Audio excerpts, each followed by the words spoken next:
मैं रामकिशन माली, सहायक आचार्य हिंदी विभाग, राजकीय स्नातकोत्तर महाविद्यालय झालावाड़। आज हम चर्चा करेंगे हिंदी कहानी के उद्भव और विकास की यात्रा के तहत प्रेमचंद युगीन हिंदी कहानी की। गत एक कंटेंट में हमने प्रेमचंद पूर्व हिंदी कहानियों की चर्चा की थी, जिसमें हमने सन 1900 ईस्वी से लेकर के 1915 ईस्वी तक रचित और प्रकाशित कहानियों के बारे में विचार विमर्श किया था। आज हम इसी कहानी के उद्भव और विकास की यात्रा को आगे बढ़ाते हुए हिंदी कहानी के द्वितीय सोपान प्रेमचंद युगीन हिंदी कहानी की चर्चा करेंगे। प्रेमचंद युगीन हिंदी कहानी का केंद्र बिंदु स्वयं प्रेमचंद रहे हैं, क्योंकि प्रेमचंद के कथा संसार को आधार मान करके, उनके व्यक्तित्व और कर्तृत्व के महिमा का योगदान मान करके ही साहित्यकारों ने इस द्वितीय सोपान को, हिंदी कहानी के द्वितीय युग को प्रेमचंद युग के नाम से संबोधित किया है। प्रेमचंद युग की काल अवधि के बारे में चर्चा की जाए तो हम पाते हैं कि प्रेमचंद युगीन जो कहानियां हैं उनका समय सन 1916 ईस्वी से लेकर के 1936 ईस्वी तक माना जाता है, क्योंकि 1916 से लेकर के 1936 ईस्वी तक जो कहानियाँ थी वो प्रेमचंद के व्यक्तित्व, उनके कर्तृत्व से प्रभावित रही हैं। और स्वयं प्रेमचंद की हिंदी की प्रथम कहानी भी सन 1916 ईस्वी में ही प्रकाशित हुई थी, पंच परमेश्वर के नाम से। जबकि प्रेमचंद के द्वारा हिंदी में लिखित अंतिम कहानी कपन 1936 ईस्वी में प्रकाशित हुई थी। अतः प्रेमचंद के रचना धर्म को, रचना संसार को, कहानी के समय को आधार मान करके ही इस युग का समय 1916 ईस्वी से 1936 ईस्वी तक माना जाता है। प्रेमचंद हिंदी युग के महत्वपूर्ण लेखक होने के कारण इन्हें युग प्रवर्तक के नाम से भी जाना जाता है। पहले ये उर्दू भाषा में कहानियाँ लिखा करते थे नवाब राय के नाम से, लेकिन कहा जाता है कि उर्दू में लिखा हुआ उनका जो कहानी संग्रह था 1907 ईस्वी में सोजे वतन के नाम से प्रकाशित हुआ, जो कि स्वतंत्रता की भावना से ओतप्रोत था।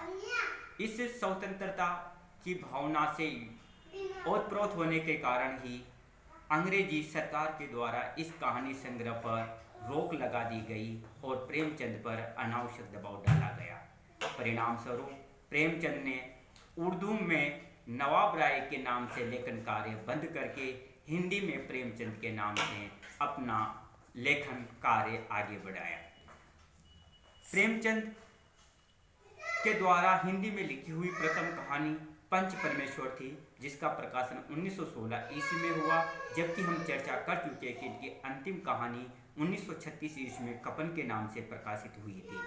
यद्यपि प्रेमचंद ने लगभग हिंदी भाषा में 300 कहानियाँ लिखी हैं, जो उनके एकमात्र कहानी संग्रह मानसरोवर के नाम से 8 भागों में प्रकाशित हुई है। प्रेमचंद की कहानियों की विषय वस्तु को देखा जाए तो उसमें विषय वैविध्य देखने को मिलता है। कथा, शिल्प और विषय वस्तु की दृष्टि से प्रेमचंद की कहानियाँ आदर्श कहानियों की श्रेणी में रखी जाती हैं। प्रेमचंद ने जिन कहानियों में विषय वस्तु को समेटा है, वैसा किसी अन्य कथाकार की कहानियों में देखने को नहीं मिलता है। उनकी कहानियाँ अपने परिवेश से, अपने आसपास के वातावरण से जुड़ी हुई थी। उनकी अधिकांश कहानियों का विषय ग्रामीण जीवन था, किंतु उन्होंने कुछ कहानियों में कस्बे की जिंदगी, कॉलेज और स्कूल की जिंदगियों को भी हमारे सामने अवतरित किया है। उनकी कहानियों के पात्र हर वर्ग, हर धर्म, हर जाति, हर कुनबे से जुड़े हुए थे। कोई हिंदू था तो कोई मुसलमान था, कोई किसान है तो कोई विद्यार्थी है। उन्होंने अपनी कहानियों में अनेक समस्याओं को भी उठाया है, जैसे जमींदारों के द्वारा किसानों के शोषण की समस्या, सूदखोरों के शोषण से पिसते ग्रामीणों की समस्या, छुआछूत की समस्या, रूढ़ि एवं अंधविश्वास की समस्या, संयुक्त परिवार की समस्या, भ्रष्टाचार एवं व्यक्तिगत जीवन की समस्याएं। अर्थात हम कह सकते हैं कि प्रेमचंद की जो कहानियाँ थी उनका विषय क्षेत्र काफ़ी विस्तृत और आमजन से जुड़ा हुआ था। प्रेमचंद की कहानियाँ प्रारंभ में आदर्श के पुट से युक्त थी, किंतु समय के साथ उनमें यथार्थ का पुट प्रारंभ हुआ और अंतिम जो कहानियाँ थी वह आदर्शवादी कहानियों के बाद की यथार्थवादी कहानियाँ बन गई।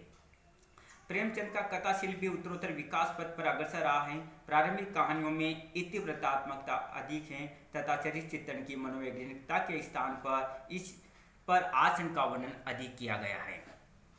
सन 1930 से लेकर के 1936 ईस्वी तक का जो कालखंड था प्रेमचंद की कहानी कला का उत्कृष्ट काल माना जाता है, क्योंकि इस काल की कहानियों में मनोवैज्ञानिक विश्लेषण एवं जीवन के यथार्थ का चित्रण प्रेमचंद के द्वारा किया गया है।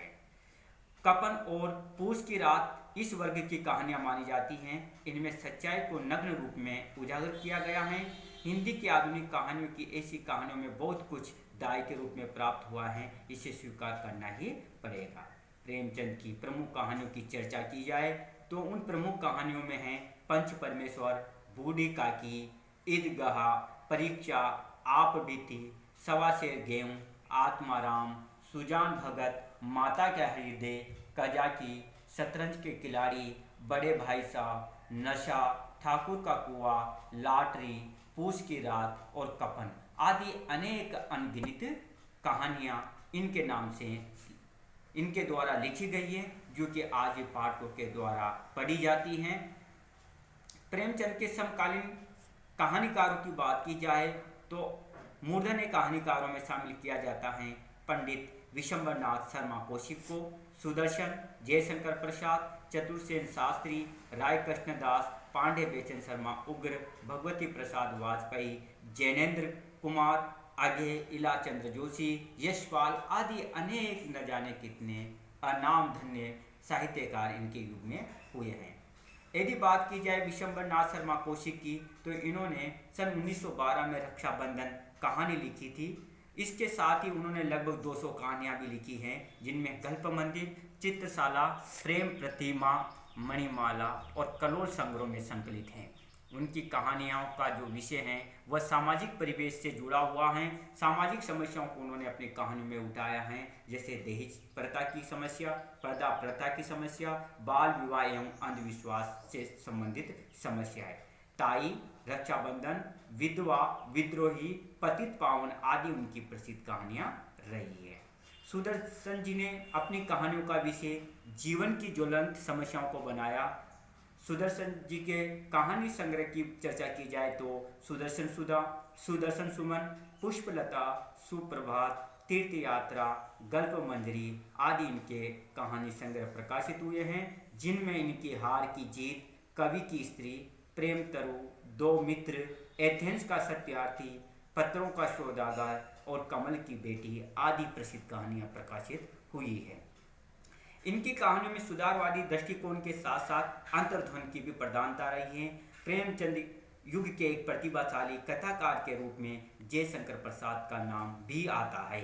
उनके 5 कहानी संग्रह प्रकाशित हुए हैं, जिनके नाम छाया, प्रतिध्वनि, आकाशदीप, आंधी और इंद्रजाल हैं। इन 5 कहानी संग्रहों में जयशंकर प्रसाद की कुल 69 कहानियाँ प्रकाशित हुई थी, जिनकी विषय विविधता और कहानियों में अनुभूति की तीव्रता, काव्यात्मकता, प्रेम चित्रण, प्रकृति निरूपण एवं कल्पना की प्रधानता मुख्य रूप से देखने को मिलती है।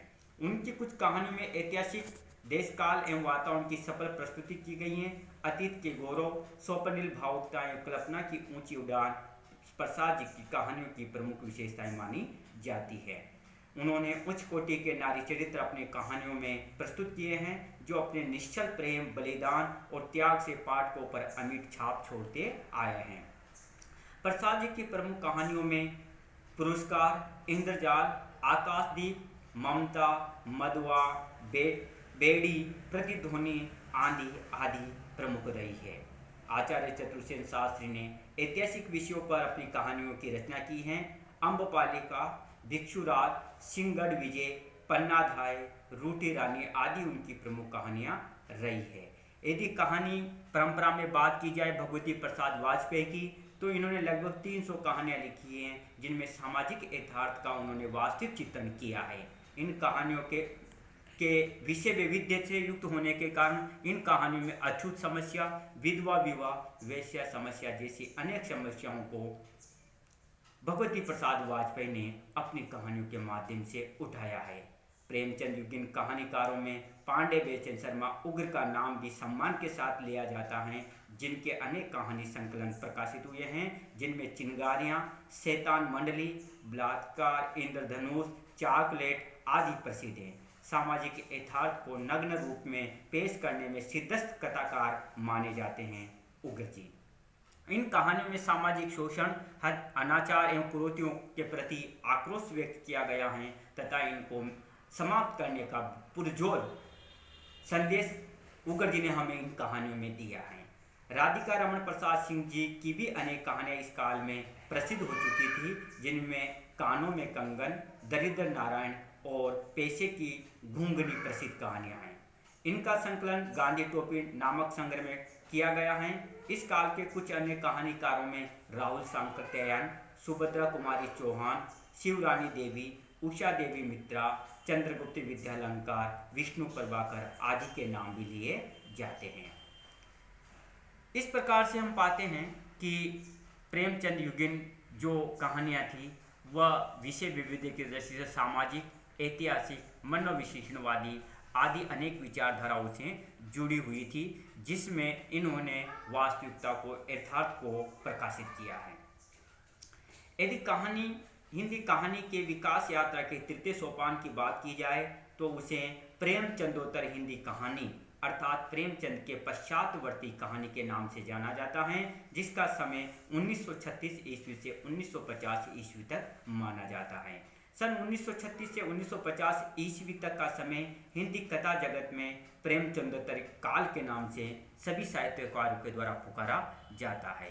प्रगतिवादी कथाकारों में इसमें सर्वप्रमुख है यशपाल, जिन्होंने मार्क्सवादी चेतना से अनुप्रमाणित होकर अनेक कहानियों की रचना की। वर्ग संघर्ष, शोषण, सामाजिक एवं नैतिक रूढ़ियों पर आक्रोश उनकी कहानियों के प्रमुख विषय रहे हैं। यशपाल की प्रमुख कहानियों में ओ दुनिया, पिंजड़े की उड़ान, फूलों का कुर्ता, तर्क का तूफान आदि प्रसिद्ध हैं।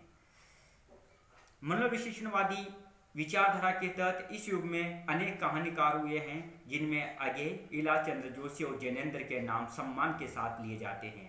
अजय ने व्यक्ति के परिवेश और संघर्ष को अपनी कहानियों में उकेरा है, चित्रित किया है। उनकी कहानियों में मनोविश्लेषण के साथ साथ प्रतीकात्मकता एवं बौद्धिकता का भी प्रभाव देखने को मिलता है। आगे की कुछ प्रसिद्ध कहानियों के नाम हैं रोज, खितिन बाबू, पुलिस की सीटी, हजामत का साबुन, कोत्र की बात, पठार का धीरज आदि। उनकी कहानियों में अनेक प्रकार के विषयों को मनोविश्लेषणवादी दृष्टिकोण से समेटा गया है। जैनेन्द्र के कहानियों में व्यक्ति मनोविज्ञान के दर्शन होते हैं। मानवीय दुर्बलताओं का यथार्थ चित्रण जैनेन्द्र के समान कोई दूसरा साहित्यकार या कहानीकार करने में सफल नहीं हो पाया है। वे प्रसाद जी की भांति आदर्श पात्रों को जन्म नहीं देते, अपितु यथार्थ धरातल से उठाए हुए पात्रों को अपनी कहानियों का विषय बनाते हैं।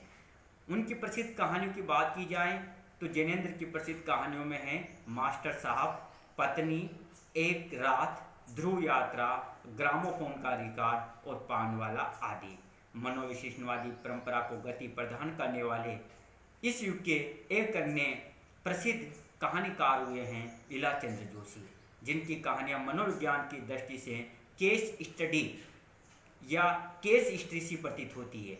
जोशी जी की कहानियों में दमित काम वासना, अहम, कुंठा का चित्रण किया गया है तथा इनमें घटनाओं की अपेक्षा चरित्र पर विशेष बल दिया गया है।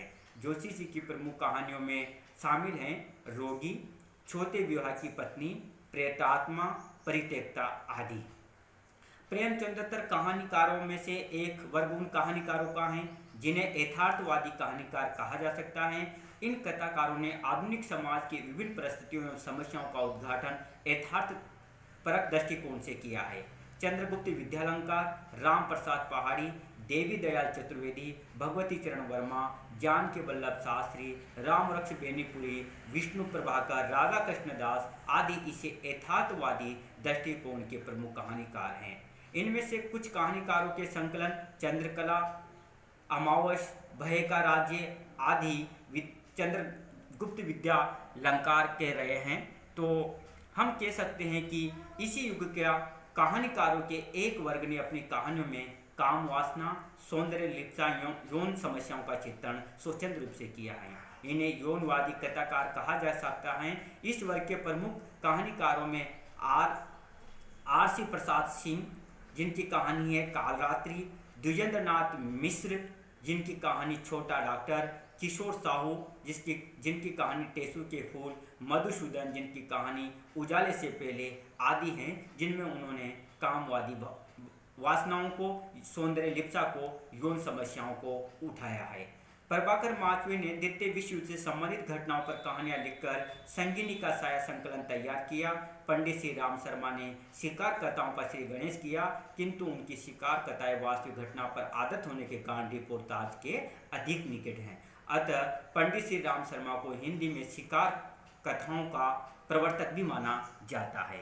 उक्त विश्लेषण के आधार पर यह कहा जा सकता है कि प्रेमचंदोत्तर कथाकारों में मनोविश्लेषणवादी प्रवृत्ति की प्रधानता रही है। वर्ग संघर्ष एवं यथार्थवाद की ओर भी रुझान कुछ कहानीकारों का रहा है। इस काल में प्रेम, रोमांस एवं यौन समस्याओं को भी कहानीकारों ने अपनी विषय वस्तु बनाया है। विभिन्न परिवेश की पूर्णतः व्यक्त करने में इस काल की कहानी ने महत्वपूर्ण भूमिका का निर्वाह किया है। कहानी के शिल्प ने भी इस काल में उत्तरोत्तर प्रगति की है। अतः हम कह सकते हैं कि प्रेमचंदोत्तर कहानियाँ कथा और शिल्प की दृष्टि से श्रेष्ठ कहानियों में शामिल की जाती हैं। नई कहानियाँ। कहानी की विकास यात्रा की बात की जाए तो हिंदी कहानी के चतुर्थ सोपान को नाम दिया जाता है नई कहानी, जिसका समय सन 1950 ईस्वी के बाद से माना जाता है और निरंतर आज भी नई कहानी का युग चल रहा है। नई कहानी इस मायने में नई है क्योंकि इसमें कथा और शिल्प की दृष्टि से कुछ परिवर्तन प्राचीन कहानियों में किया गया था। सन 1950 के बाद की कहानियाँ विषय और शिल्प दोनों ही दृष्टियों से पूर्ववर्ती कहानियों से भिन्न हैं।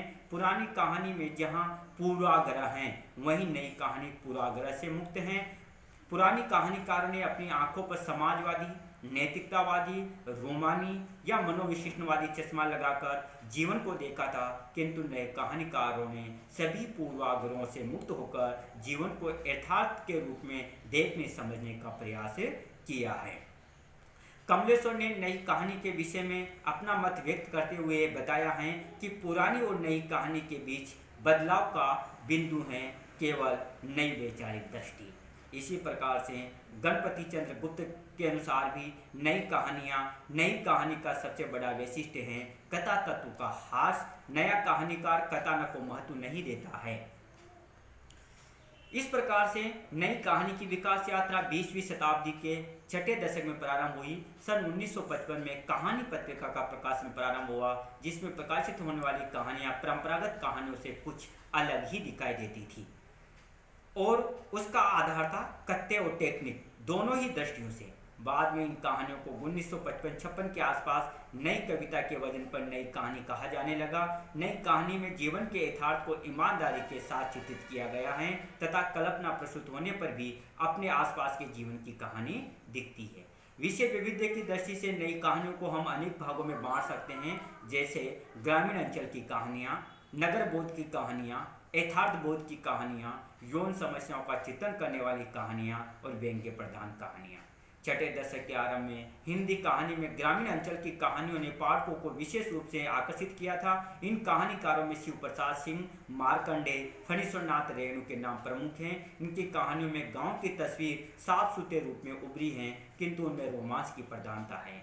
शिव प्रसाद सिंह के कहानी संकलों के नाम हैं आर पार की माला, मर्दा सराय, इन्हें भी इंतजार है। मार्कंडेय के कहानी संकलनों में महुए का पेड़, भूदान, हंसा जाई अकेला माही आदि प्रमुख हैं, तो फणीश्वर नाथ रेणु की कहानी में आंचलिकता का पुट अत्यधिक देखने को मिलता है, जिनमें लाल पान की बेगम और तीसरी कसम उनकी प्रमुख कहानियां हैं।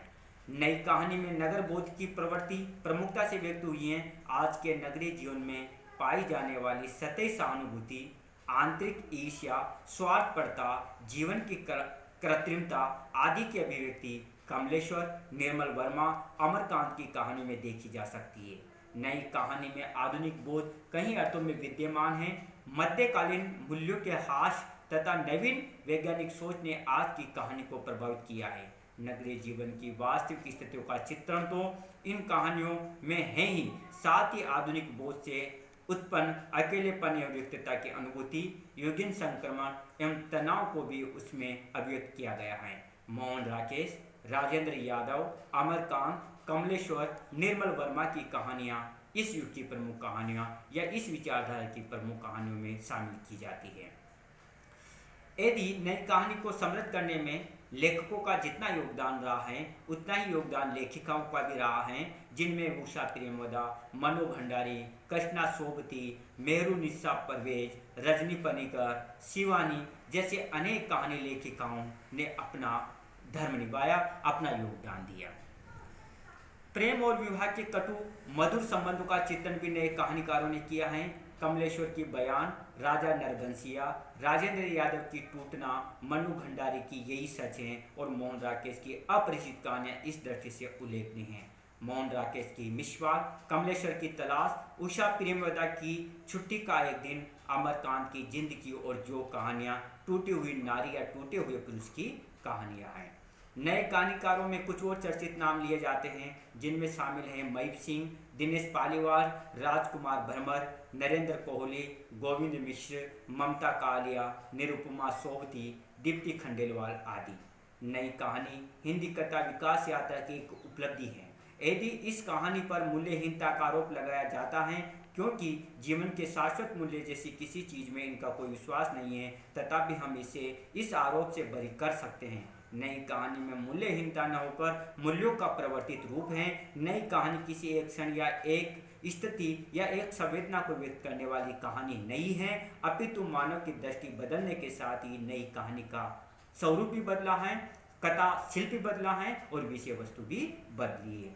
नई कहानियों का विषय क्षेत्र की बात की जाए तो नए कहानियों का विषय क्षेत्र अनेक विषयों पर आधारित रहा है। अतः हम कह सकते हैं कि हिंदी की जो कहानी कला थी या कहानी विधा थी, वह नई कहानी के युग में अर्थात स्वतंत्रता के बाद के काल में 1950 में आकर के विविध धाराओं के रूप में प्रभावमान हुई और अनेक कथाकारों ने, कहानीकारों ने अपने लेखनी से हिंदी कहानी की सेवा की और आज भी ऐसे ऐसे कहानीकार अपनी कहानियों को अंजाम दे रहे हैं, हमारे सामने साहित्य के क्षेत्र में उतार रहे हैं, जिनको पढ़कर के पाठकों का मनोरंजन तो होता ही है, साथ ही साथ उन्हें एक नया जीवन दृष्टिकोण भी प्राप्त होता है।